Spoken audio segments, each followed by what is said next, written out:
Hello students, welcome बच्चों।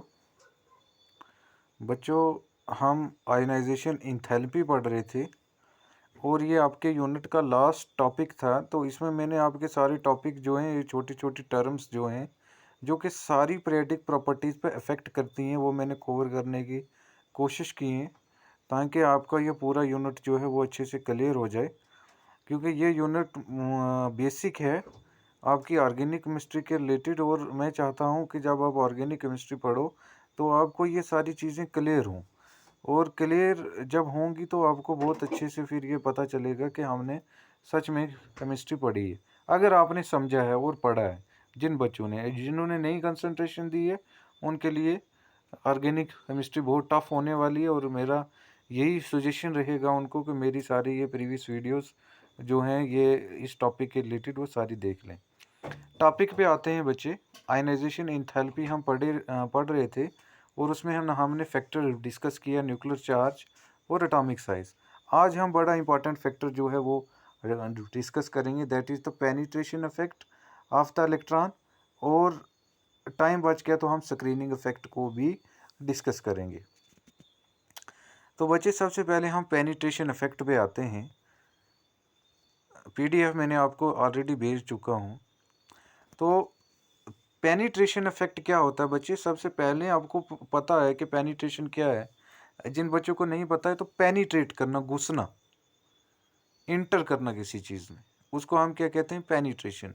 Simple word में हम कहें टू इंटर, घुसना किसी चीज़ में, उसको हम क्या कहते हैं? पेनिट्रेशन कहते हैं। अब क्या होता है कि मान लो ये हमारे पास एक एलिमेंट है, एटम है। इस एटम के अंदर ये शेल्स है। अब हम बाहर से एनर्जी दे रहे हैं, इसलिए दे रहे हैं कि हम इलेक्ट्रॉन्स को क्या करें? वहाँ से बाहर निकालें, आयनाइज करें, ताकि कैटायन बने। यही तो हम पढ़ रहे हैं। आप भूल गए होंगे शायद कि हमारे पास एक एलिमेंट ए है जिसे हम इलेक्ट्रॉन को लूज करवाएंगे और ए पॉजिटिव बनाएगा। यही तो हम पढ़ रहे हैं। इसी में जो एनर्जी लगती है उसको हम आयनाइजेशन इंथैल्पी कहते हैं, जिसको हम डेल्टा आई एच से रिप्रेजेंट करते हैं। तो अब क्या है बच्चे, याद रखना है आपने कि जो भी इलेक्ट्रॉन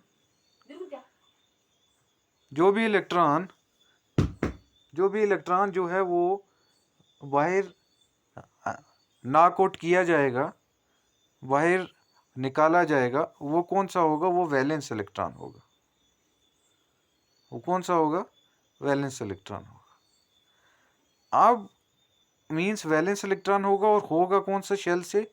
वैलेंस शेल से। ध्यान देना है बच्चे थोड़ा, वैलेंस शेल से इलेक्ट्रॉन को निकालना है। अब ये डिपेंड करेगा कि कौन से वैलेंस इलेक्ट्रॉन को जो है वो नॉक आउट करना है, बाहर निकालना है। ये तो ऑब्वियस सी बात है कि वैलेंस शेल से होगा, मींस इस आउटरमोस्ट शेल से ही होगा। लेकिन वैलेंस इलेक्ट्रॉन कौन सा होगा, ये डिपेंड करेगा बच्चे। अब आप सोचोगे कि सर वैलेंस इलेक्ट्रॉन तो वही है जो आउटरमोस्ट शेल में होगा, वही होगा। लेकिन नहीं, एक शेल के अंदर बहुत सारे सब शेल होते हैं। आपको पता है, एस, पी, डी और एफ। एस, पी, डी और एफ, ये सब शेल है। अब इनमें से अगर हमें एस से निकालना है इलेक्ट्रॉन, मान लो वैलेंस शेल में इलेक्ट्रॉन जो है वो एस सब शेल में है, तो हमें क्या एनर्जी ज़्यादा लगेगी या कम लगेगी? अगर पी में है तो क्या ज़्यादा लगेगी या कम लगेगी? अगर डी में है तो क्या ज़्यादा लगेगी या कम लगेगी? अगर एफ में है तो क्या ज़्यादा लगेगी या कम लगेगी? मान लो, एग्जांपल दे के समझाता हूँ। मान लो हम कार्बन ले लेते हैं, कार्बन का एटॉमिक नंबर बोरान ले लेते हैं। बोरान का एटॉमिक नंबर क्या है? बेरिलियम लेते हैं, बेरिलियम का एटॉमिक नंबर क्या है? 4। तो क्या है? 1s2 2s2। ठीक है। तो इसमें क्या शो हो रहा है कि ये न्यूक्लियस है, ये पहला शेल है, ये दूसरा शेल है, और दूसरे शेल में इलेक्ट्रॉन कौन से सब शेल में है, एस में, याद रखना है एस में। तो बेरिलियम से हमें जो इलेक्ट्रॉन नॉकआउट करवाना पड़ेगा, वैलेंस शेल तो 2 ही है, लेकिन कौन से सब शेल में है, वो एस में है। अब हम एग्जांपल ले लेते हैं किसकी, और कोई एग्जांपल ले लेते हैं, मान लो नाइट्रोजन की, नाइट्रोजन 7, इसकी इलेक्ट्रॉनिक कन्फिग्रेशन क्या होगी, 1s2 2s2 2p3 2p3 है। तो अब क्या है बच्चे, यहाँ पे थोड़ा ध्यान देना है कि नाइट्रोजन के केस में समझना है, ये न्यूक्लियस है, ये पहला शेल है, ये दूसरा शेल है। अब दूसरे शेल में वैलेंस शेल तो सेकंड है, सेकंड ही है वैलेंस शेल, इलेक्ट्रॉन तो यहीं से नॉकआउट होगा, लेकिन यहाँ पे वैलेंस शेल में कहाँ पे आ रहा है, पी में आ रहा है।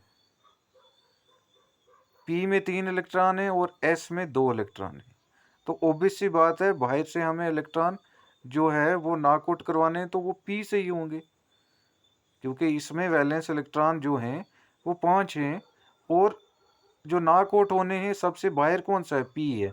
तो यहाँ पे एस भी है और पी भी है, ठीक है। तो हमें देखना है कि क्या एस इलेक्ट्रॉन को नॉकआउट करवाने में ज़्यादा एनर्जी लगती है, या पी इलेक्ट्रॉन को नॉकआउट करवाने में ज़्यादा एनर्जी लगती है, या किसी एलिमेंट में वैलेंस इलेक्ट्रॉन डी में सब शेल में है तो उसमें ज़्यादा एनर्जी लगती है, या एफ में है तो वहाँ ज़्यादा एनर्जी लगती है। कौन सी एनर्जी, आयोनाइजेशन इंथैल्पी जिसको हम बोलते हैं, ठीक है। इसी चीज़ को हम पेनिट्रेशन इफेक्ट कहते हैं। क्यों, क्योंकि सबसे पहले सब शेल कौन सा है, एस, पी, डी और एफ, ऐसे ही मैंने पैटर्न बताया। अब याद रखना है, सबसे ज़्यादा आयोनाइजेशन इंथैल्पी, सबसे ज़्यादा एनर्जी हमें इलेक्ट्रॉन को लूज करवाने में, अगर इलेक्ट्रॉन एस सब शेल में होगा तो सबसे ज़्यादा लगेगी, पी सब शेल में होगा तो उससे कम लगेगी, डी में होगा तो उससे कम, और सबसे कम एफ सब शेल में लगेगी। ये पैटर्न आपने याद रखना है। अब क्यों, ये रीज़न भी बताएंगे। वो रीज़न ये है, इसी को हम पेनिट्रेशन इफेक्ट कहते हैं। पेनिट्रेशन इफेक्ट क्या है कि उसको घुस के इलेक्ट्रॉन को निकालना है, तो इसलिए इस टर्म को पेनिट्रेशन इफेक्ट किया गया कि एस से निकालना है तो कितनी एनर्जी लगेगी, पी से निकालना है कितनी, डी से लगेगी तो कितनी, एफ से निकालना है तो कितनी। तो मैंने बताया सबसे ज़्यादा एस। तो क्यों, ये पैटर्न भी ऐसे ही है, वो इसलिए बच्चे के न्यूक्लियस के सबसे करीब एस सब शेल होता है, किसी भी एलिमेंट में, किसी भी शेल में सबसे पहले न्यूक्लियस की तरफ से एस आता है, फिर पी आता है, फिर डी आता है और फिर एफ आता है। तो ऑब्वियस सी बात है कि न्यूक्लियस की एस के साथ ज़्यादा अट्रैक्शन है, पी के साथ कम अट्रैक्शन है, डी के साथ उससे कम अट्रैक्शन है, एफ के साथ उससे कम अट्रैक्शन है। तो अब इस बॉन्ड को रिलीज करवाने में अगर इलेक्ट्रॉन एफ सब शेल में होगा तो हमें कम एनर्जी लगेगी, क्योंकि अट्रैक्शन कम है न्यूक्लियस और एफ सब शेल के इलेक्ट्रॉन में। डी में उससे कम लगेगी, सॉरी उससे ज़्यादा लगेगी क्योंकि यहाँ अट्रैक्शन ज़्यादा है। पी में उससे ज़्यादा लगेगी क्योंकि उसमें अट्रैक्शन ज़्यादा है as compare to D and F, और सबसे ज़्यादा एस में लगेगी क्योंकि ये न्यूक्लियस के सबसे करीब है। इस पैटर्न को हम क्या कहते हैं, पेनिट्रेशन इफेक्ट कहते हैं। याद रखना है, most important as per the NEET point of view, और एग्ज़ाम में भी पूछा जा सकता है व्हाट इज़ पेनिट्रेशन इफेक्ट। अब हम आते हैं नोट पे, नोट पे क्या लिखा हुआ है बच्चे, याद रखना। मैं इन टॉपिक्स पे बहुत ज़्यादा जोर दे रहा हूँ क्योंकि ये इम्पॉर्टेंट है। ये कह रहा है पेनिट्रेशन इफेक्ट में कि ionization enthalpy increases on the penetration effect of the electron increases, कि आयनाइजेशन एनर्जी जो है इंथैल्पी वो इंक्रीज करती है। आयनाइजेशन इंथैल्पी तो आपको पता है कि वो एनर्जी जिससे हमें इलेक्ट्रॉन को लूज करवाना है, नॉक आउट करवाना है। तो ये कहता है increases on the penetration of the electron increase, कि जितना हम अंदर जाएंगे, मीन्स जितना हम अंदर जाएंगे एक शेल के सब शेल के अंदर, उतनी हमें एनर्जी ज़्यादा लगेगी। In case of multi electron system, कि मल्टी इलेक्ट्रॉन एटम की एक एटम जिसमें बहुत सारे इलेक्ट्रॉन हैं, the electrons of the S orbital has the maximum probability of being found near the nucleus and the probability goes on decreasing in the case of P D and F orbital of the same shell. वही लिखा हुआ है कि एक same shell के अंदर सबसे पास जो होता है न्यूक्लियस के वो एस है, फिर पी है, फिर डी है, फिर एफ है। तो सबसे ज़्यादा हमें एस में एनर्जी लगेगी, उससे कम पी में, उससे कम डी में और उससे कम एफ में। तो ये कहता है same subshell electron of any shell are more penetrating towards the nucleus, कि इलेक्ट्रॉन्स ज़्यादा जो हैं वो एस इलेक्ट्रॉन जो होते हैं, जो एस सब शेल में होते हैं, वो न्यूक्लियस की तरफ ज़्यादा अट्रैक्ट होते हैं क्योंकि वो न्यूक्लियस के सबसे पास होता है, तो ज़्यादा एनर्जी लगेगी, आयनाइजेशन इंथैल्पी हमें ज़्यादा लगेगी। देन पी इलेक्ट्रॉन, क्योंकि वो न्यूक्लियस से दूर होता है, of the same shell within the same shell the penetration effect decreases in the order, कि एक सेम शेल में पेनिट्रेशन इफेक्ट इस एंगल से डिक्रीज करेगा कि अगर वैलेंस इलेक्ट्रॉन एस में है तो याद रखना, आपने इलेक्ट्रॉनिक कन्फिग्रेशन देखनी है उसकी, कि अगर वैलेंस इलेक्ट्रॉन किसी एलिमेंट का एस में है तो ज़्यादा एनर्जी लगेगी, पी में है तो कम लगेगी, डी में है तो और कम लगेगी, एफ में है तो और कम लगेगी। तो ये पैटर्न ये है। फिर नीचे क्या लिखता है बच्चे, नीचे ये लिखता है कि if the penetration effect of the electron is more, कि अगर पेनिट्रेशन इफेक्ट ज़्यादा होगा, it will be closer to the nucleus, ये न्यूक्लियस के करीब होगा, and hence will be held more firmly by the nucleus, consequently the ionization enthalpy will be high। ये मैं बता चुका हूँ आपको। ionization enthalpy increases with the increase in the penetration effect of the electron, ये भी बता चुका हूँ कि जितना हम अंदर जाएंगे, मीन्स सबसे पहले एस है, पी है, डी है, एफ है, तो जितना हमें इस पैटर्न में अंदर जाके इलेक्ट्रॉन एस से निकालना होगा तो हमें ज़्यादा एनर्जी लगेगी, यही लिखा हुआ है। इसी को हम पेनिट्रेशन घुसना कहते हैं। The ionization enthalpy will be more to knock out a s electron than p electron of the same shell, which in turn will be more than the required to remove d electron and so on। ये भी बता चुका हूँ कि सबसे ज़्यादा s, फिर p, फिर d और फिर f। ठीक है, तो पेनिट्रेशन इफेक्ट इसी को कहते हैं कि सेम शेल के अंदर अगर s और p भी है, तो अगर हमें p से निकालना है तो p से हमें कम एनर्जी लगेगी, लेकिन s में हमें ज़्यादा एनर्जी लगेगी। फिर ये एक्सेप्शन से बचे, एक्सेप्शंस हम डिस्कस कर लेते हैं साथ में। एक्सेप्शन क्या है बच्चे, कि मैंने आपको बताया कि आयनाइजेशन एंथैल्पी, अगर आपको याद हो कि एक एलिमेंट x है, उससे हम इलेक्ट्रॉन को लूज करवा रहे हैं पहला, तो ये x पॉजिटिव होगा, तो इसकी आयनाइजेशन एंथैल्पी को हम डेल्टा आई H1 लिखेंगे, फर्स्ट आयनाइजेशन एंथैल्पी।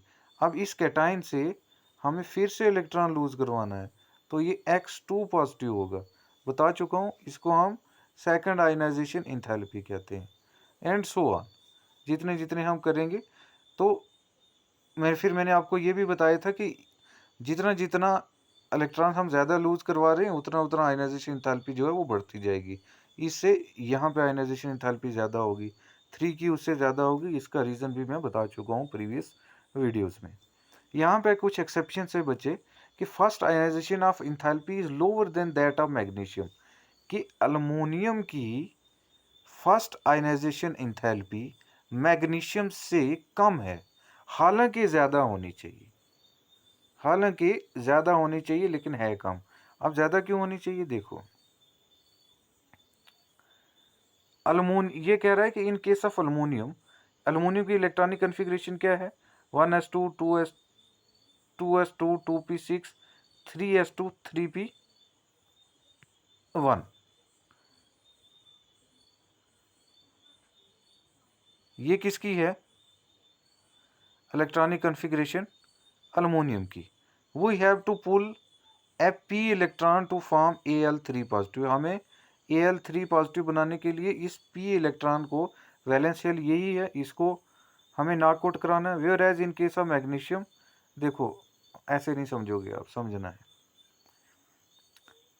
अल्मोनियम का केस लेते हैं, बड़ा ध्यान से समझना है।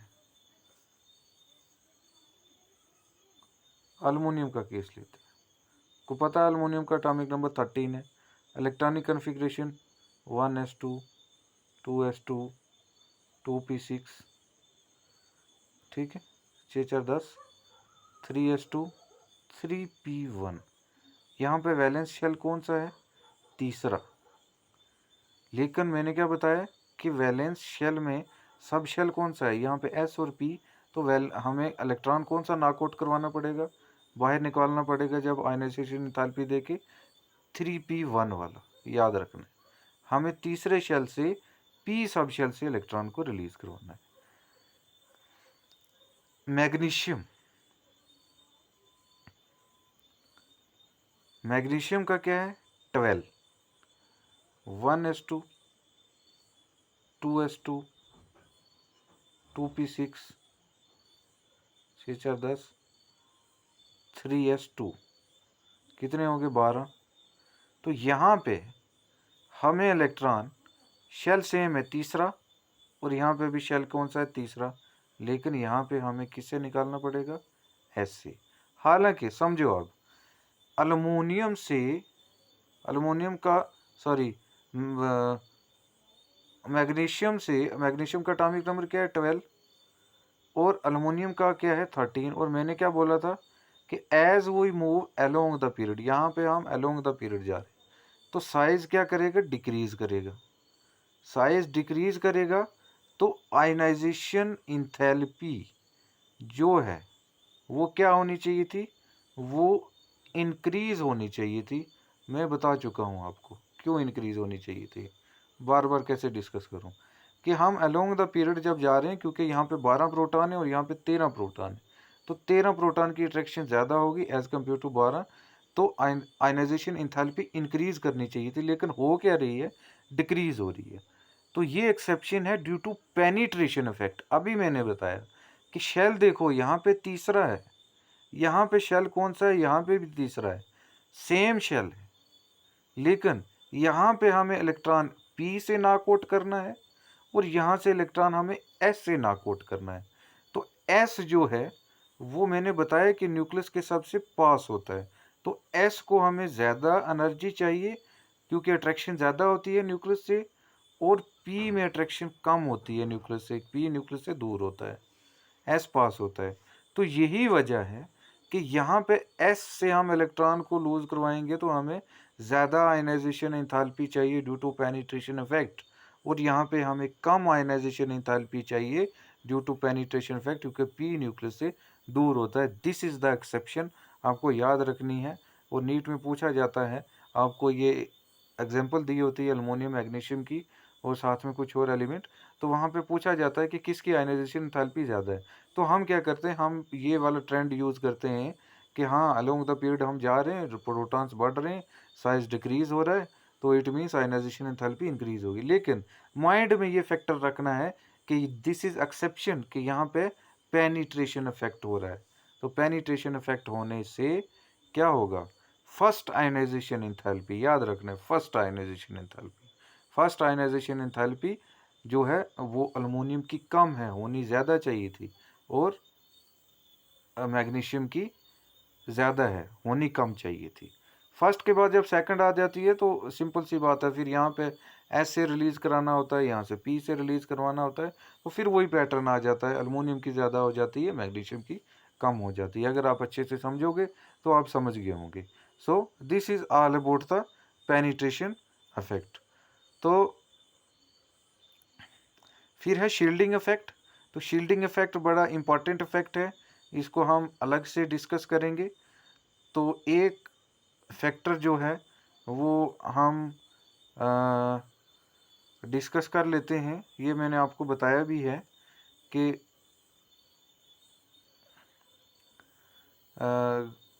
पेनिट्रेशन इफेक्ट मैंने आपको बता दिया, और पेनिट्रेशन इफेक्ट के बाद स्क्रीनिंग इफेक्ट जो है वो हम नेक्स्ट लेक्चर में जो है वो डिस्कस करेंगे और आपका यूनिट जो है वो कंप्लीट कर देंगे। Thank you.